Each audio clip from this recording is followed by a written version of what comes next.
Welcome to the program. I'm Mark Imperial. This segment's being brought to you by booksgrowbusiness.com. It's the place where busy professionals get their books done and published to educate their consumers, to grow their practices, and to leave a legacy. We're doing a series of spotlights on remarkable advisors from across the country, and joining me on this segment is Michael Proctor. He's the founder of Leading Edge Financial Planning. Michael, welcome to the program. Thanks so much for having me on, Mark. Appreciate it.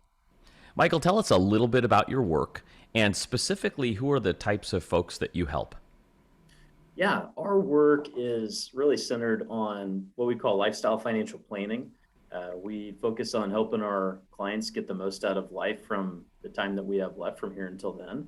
And that looks different for everybody. Specifically, I'd say we work with a lot of retirees. We work with a lot of business owners. About half my personal clients are business owners. And we work on, whether it's assets under management base or subscription financial planning fee model that works great for the business owners because most of their net worth is tied up in their business. And so there may not be much accounts to manage at this time, but that's worked really well for us. We get into different types of valuations and work with business owners tactically with that on how to grow their business.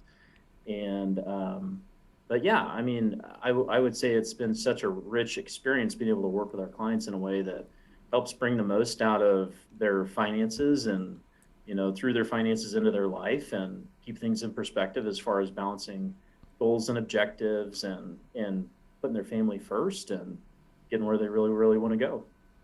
With half of your business being business owners, that's quite a specialization.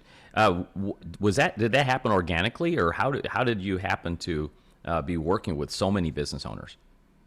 Well, being the founder, I've always had a entrepreneurial spark, and so I think I resonate really well with just in general other like-minded folks, and naturally that's led to that. But one thing that always perplexed me when I got into this business is I viewed the financial advisor space as a place where, hey, all financial advisors have all the answers. They're money guys. They're all business savvy.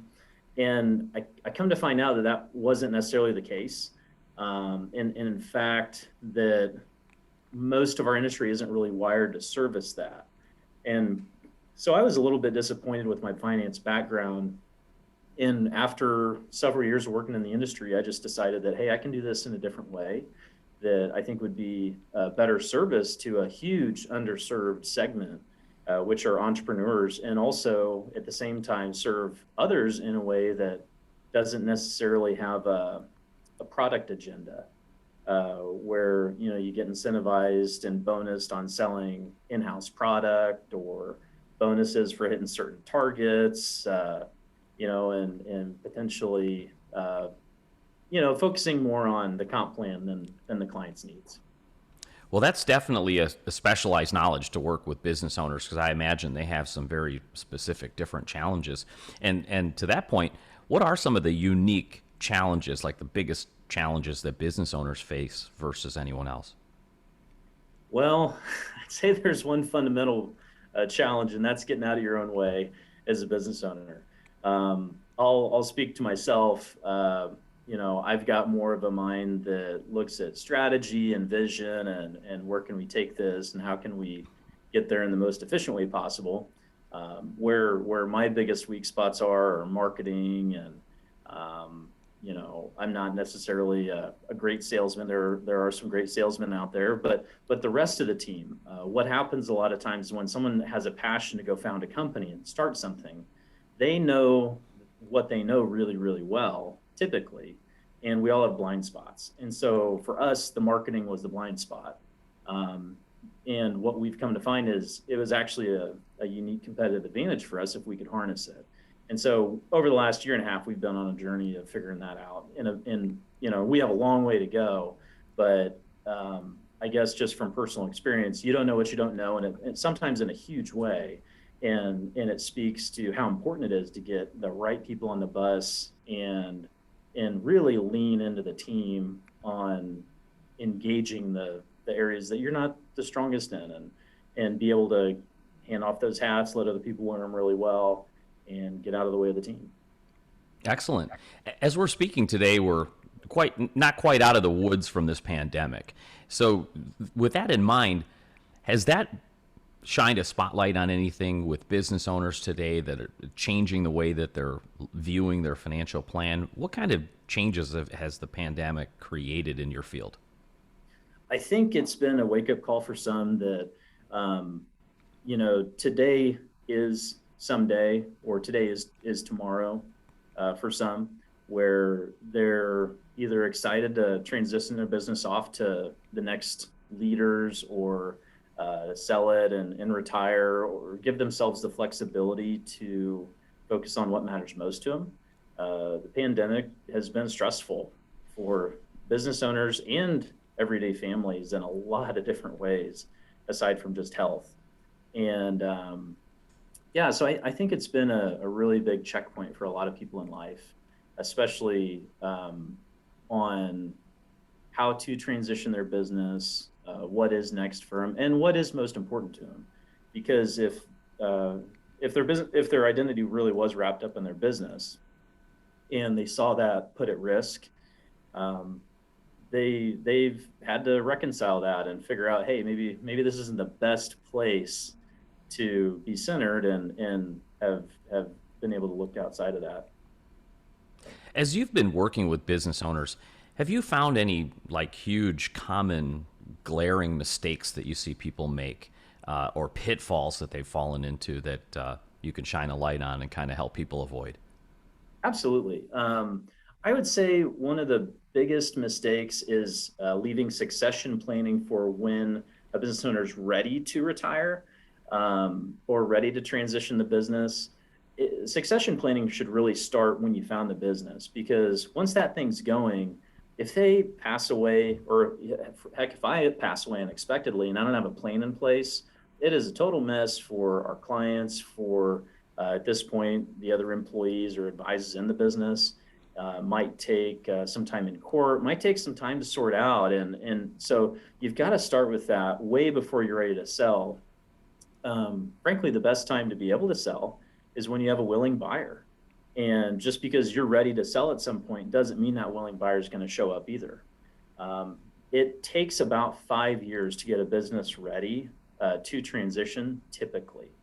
And even though you may not be wanting to sell or be ready to sell, it needs to be ready to transition at any point, because there's so many other life events that can pop up that may force that to happen anyways.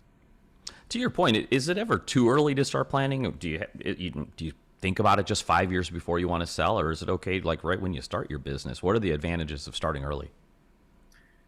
Starting early in planning the transition, I think it gives, when your employees and your clients know that you have a plan in place for that, it gives everybody a lot of peace of mind. And I think it helps the owner sleep better at night as well, knowing that they're not going to leave a legacy that's a huge mess. They're not going to be remembered for all the cleanup that had to get done after they were gone. And I think it's really an act of love to those that work with you and for you and your family, if it's not, if it's able to transition in a healthy way. Ah, that's a great point. Michael, what inspired you to help people with their finances, and specifically helping business owners? How did you get started in the field?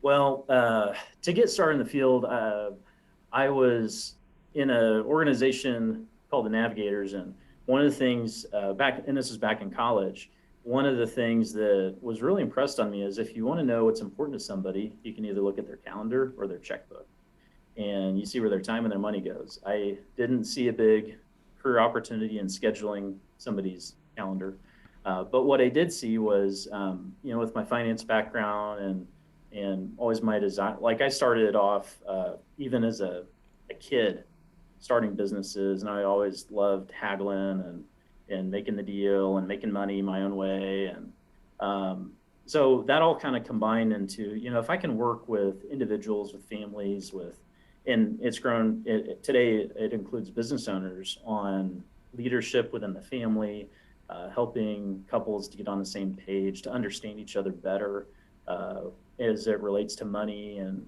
goals and vision and focus and values, then that's a huge, huge bottom line impact. And it's really been special to be a part of that for our clients. That's terrific. Michael, before I ask you my last question, if somebody's looking for an advisor today, what do you feel is important? How when they're looking to interview different advisors to work with, how do they choose an advisor?